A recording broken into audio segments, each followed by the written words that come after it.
Pada kali ini, kami akan menjelaskan mengenai PKP.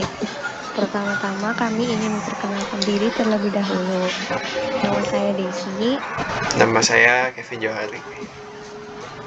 Nama saya Fiona Margareta. Pengukuhan PKP secara jabatan atau sepihak merupakan tindakan dilakukan oleh pihak Direktorat Jenderal Pajak kepada pengusaha dalam hal pengusaha yang diwajibkan untuk melaporkan usahanya untuk dikukuhkan sebagai PKP atau pengusaha kena pajak. Apa sih syarat PKP bagi wajib pajak badan? Pertama itu ada memenuhi omset minimal. Dalam 1 tahun, omset yang harus dicapai adalah sebesar 4,8 miliar. Pengusaha yang memiliki omset kurang dari nilai tersebut diberi kebebasan untuk mendaftarkan diri sebagai PKP atau tidak. Namun, apabila memang omset usaha tidak mencapai target tersebut kembali, maka dapat mengajukan penghapusan NPWP atau nomor pokok wajib pajak. Yang kedua, melengkapi kebutuhan dokumen. Nah, dokumennya itu berdasarkan Peraturan Ditjen Pajak Nomor 20 PJ tahun 2013, yaitu pertama fotokopi akta atau dokumen pendirian, kedua fotokopi kartu NPWP, ketiga fotokopi dokumen izin usaha. Lalu selain itu juga ada diminta fotokopi perjanjian kerjasama atau akta pendirian joint operation, fotokopi NPWP, fotokopi kartu NPWP milik salah satu pengurus perusahaan, dan fotokopi dokumen izin usaha yang diterbitkan oleh instansi berwenang. Selain itu juga biasa diminta bukti kepemilikan atau bukti sewa tempat usaha, foto tempat usaha, dana serta peta lokasi usaha, laporan SPT berupa neraca laba rugi dan SPT tahun terakhir. Yang ketiga, mengikuti proses verifikasi. Permohonan pengajuan PKP disampaikan kepada Kantor Pelayanan Pajak atau KPP sebagai instansi vertikal Direktorat Jenderal Pajak. Selain itu, Kantor Pelayanan, Penyuluhan dan Konsultasi Perpajakan bertanggung jawab secara langsung pada Kepala KPP Pratama. Apa sih penyebab pengukuhan PKP secara sepihak berdasarkan Undang-Undang Nomor 6 Tahun 1983 yang berisi tentang ketentuan umum dan tata cara perpajakan sebagaimana yang telah diubah kemudian menjadi Undang-Undang Nomor 28 Tahun 2007, Undang UU KUP Pasal 2 Ayat 4.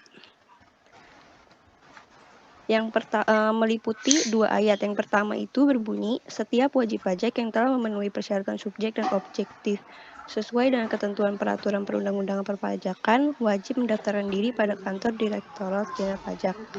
Yang kedua, pengusaha yang dikenai pajak berdasarkan nilai Undang-Undang Pajak Pertambahan Nilai 1984 dan perubahannya wajib melaporkan usahanya pada kantor DJP yang wilayah kerjanya meliputi tempat tinggal, tempat kedudukan pengusaha, dan tempat tinggal usaha dilakukan untuk dikukuhkan menjadi pengusaha kena pajak.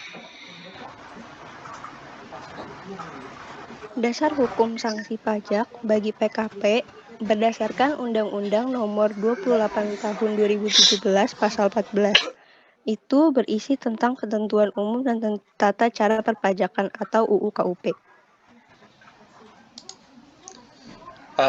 Sanksi yang dikenakan jika tidak mendapatkan PKP. Pengusaha dengan omset lebih dari 4.800.000 namun tidak mengukuhkan diri sebagai PKP, maka dilakukan penetapan PKP secara jabatan oleh pihak Fiskus. Ketentuan tersebut menurut Mahkamah menunjukkan adanya perlakuan yang sama antara pengusaha yang melakukan pengukuhan menjadi PKP secara sukarela maupun ditetapkan secara jabatan, sehingga terdapat jaminan keadilan, persamaan perlakuan, dan kepastian hukum bagi seluruh pengusaha, yakni bahwa kewajiban perpajakannya sama-sama dikenakan saat terpenuhinya persyaratan objektif dan subjektif, serta terdapat kepastian limitasi waktu ke belakang paling lama dalam memenuhi kewajiban perpajakannya.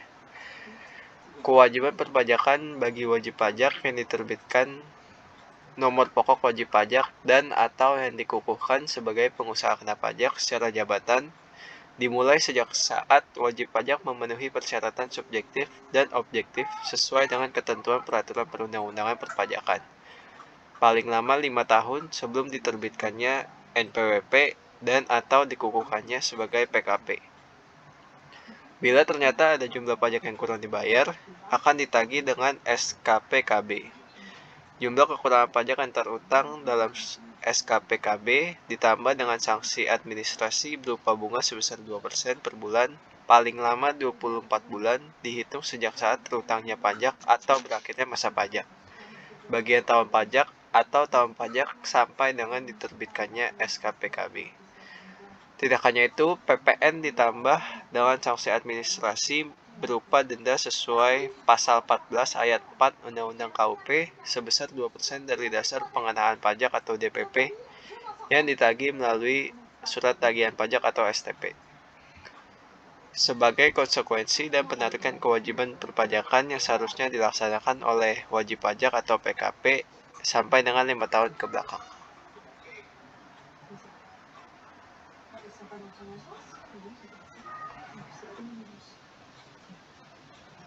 Next. Sanksi pajak 2% dari DPP atau bisa disebut juga sanksi administrasi.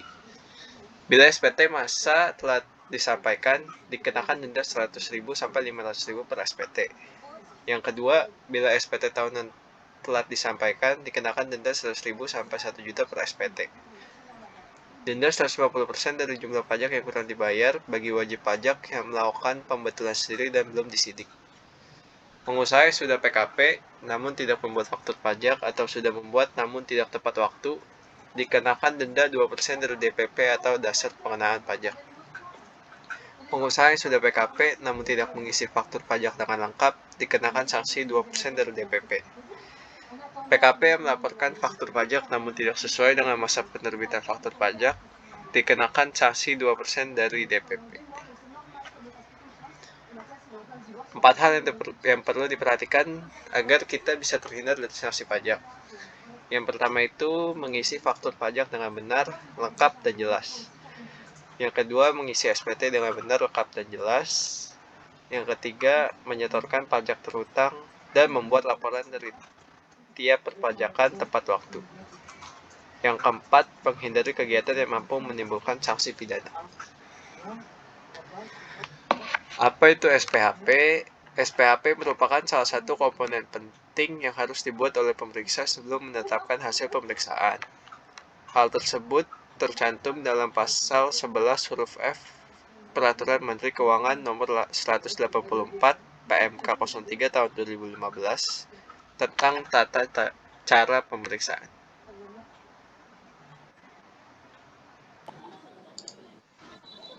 Jadi, yang selanjutnya akan dibahas adalah analisa kasus mengenai putusan pengadilan pajak nomor putusan 56102-M13A-14-2014. Pemohon yang bersangkutan adalah Celebrits Taman Anggrek Mall yang selanjutnya akan disebut pemohon banding. Next. Pertama-tama akan dibahas penyebabnya. Jadi, pihak Celebrits Taman Anggrek Mall belum mendaftarkan diri sebagai pengusaha kena pajak atau PKP. Penyebabnya bahwa pemohon banding dikukuhkan sebagai PKP secara jabatan oleh terbanding. Karena pemohon banding tidak mengukuhkan diri sebagai PKP karena ia tidak tahu bahwa adanya kewajiban untuk mendaftarkan diri menjadi PKP. Next.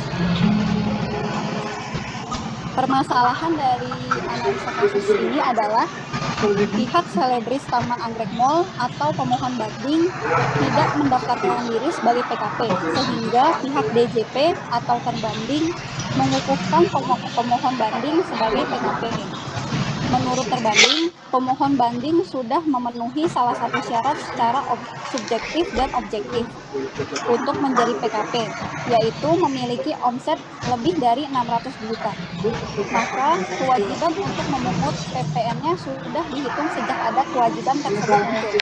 Sedangkan PKP secara jabatannya adalah sejak ditemukannya pada saat pemeriksaan. Kemudian, menurut majelis, keputusan terbanding untuk mengukuhkan PKP kepada pemohon banding sudah benar, tetapi ada kesalahan pada koreksi yang dilakukan terbanding. Oleh karena itu, majelis mengabulkan sebagian banding pemohon, yaitu pembenaran terhadap koreksi tersebut juga telah disesuaikan dengan sistem self-assessment sesuai pasal 2 ayat 2 UU KUP. Pemohon banding wajib melaporkan usahanya kepada DJP untuk dihukumkan sebagai PKP. Namun, pemohon banding tidak melakukan kewajiban tersebut. Oleh karena itu, majelis berpendapat terbanding telah melaksanakan tugasnya sesuai kewenangan yang diatur dalam pasal 2 ayat 4 UU KUP, yaitu menetapkan pemohon banding sebagai PKP secara jabatan. Berdasarkan hal tersebut, majelis berpendapat koreksi penyerahan yang PPN-nya harus dipungut sendiri berdasarkan rekapitulasi faktor penjualan selebris Taman Anggrek Mall sebesar 1.333.250.250 rupiah yang dilakukan oleh terbanding sudah benar. Kemudian, majelis berpendapat bahwa dalam menentukan besarnya penjualan pemohon banding dalam suatu masa tertentu, terbanding harus mendasarkan kepada suatu fakta bahwa memang benar telah terjadi suatu peristiwa, yaitu berupa dilakukannya penyerahan barang atau jasa oleh pemohon banding yang tidak dilaporkan dalam SPT-nya. Dengan demikian, tidak dapat didasarkan hanya pada asumsi awal sebagaimana yang telah didalilkan oleh terbanding. Berdasarkan hasil pemeriksaan dan penilaian majelis atas bukti-bukti atau dokumen serta keterangan para pihak yang terungkap dalam persidangan, majelis meyakini koreksi terbanding tidak didasarkan pada bukti-bukti yang memadai. Dengan demikian, jumlah besar 23.494.897 rupiah tidak dapat dijadikan dasar perhitungan PPN untuk masa Desember 2009. Berdasarkan uraian tersebut di atas, majelis menyimpulkan koreksi positif penyerahan yang PPN-nya harus dipungut sendiri sebesar 23.494.897 rupiah tidak dapat dipertahankan. Next. Untuk sanksinya, majelis mengabulkan sebagian permohonan banding pemohon banding terhadap keputusan DJP nomor KEP 471-WPJ05-2012 tanggal 4 Juni 2012 tentang keberatan atas surat ketetapan pajak kurang bayar pajak pertambahan nilai barang dan jasa masa pajak Desember 2009 nomor 0000009-09-034-11 tanggal 16 Maret 2011 sehingga sanksi yang harus ditanggung pemohon banding adalah membayarkan jumlah PPN yang masih harus dibayar sebesar Rp109.256.032. Sekian presentasi dari kami. Terima kasih.